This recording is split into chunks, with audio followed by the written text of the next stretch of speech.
Thank you for asking that question. Of course, when Trump recognized Jerusalem and moved the embassy, he was violating international law and dating back to 1947, 1948.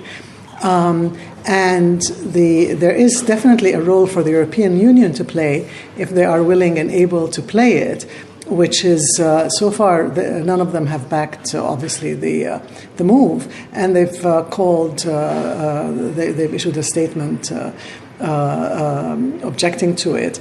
But they should do more, much more on the Middle East, given America has made itself clearly on Israel's side. If they want to see a two-state solution, and if they want to see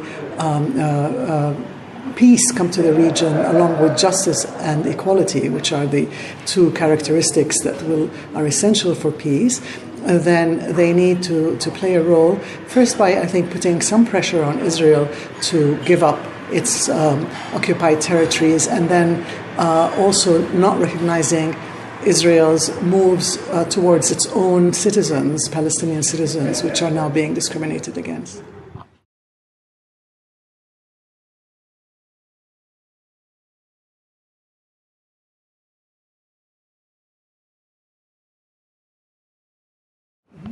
Well, for two states, Israel would have to pull out of almost completely the occupied Palestinian territories, and any border modifications would have to be agreed with the Palestinians.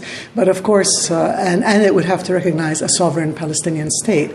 It would not be enough to say, oh yeah, of course you can have a Palestinian state, but we want to maintain security control over it, which is what Israel insists. In fact, it's not even a state. It wants those who want to recognize, those who are willing to accept the Palestinian state in the Israeli political system, conceive of it as a very tiny entity under Israeli control. So for a real two-state solution, there would have to be Israeli withdrawal, there'd have to be a recognition of the Palestinian right to self-determination, and the acceptance of a sovereign Palestinian state.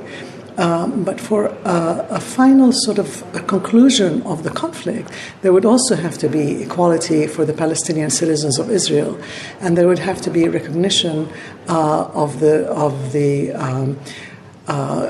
catastrophe that the Palestinians suffered in 1947-48, when 750,000 were made refugees, and reparations made, and recognition of their right of return.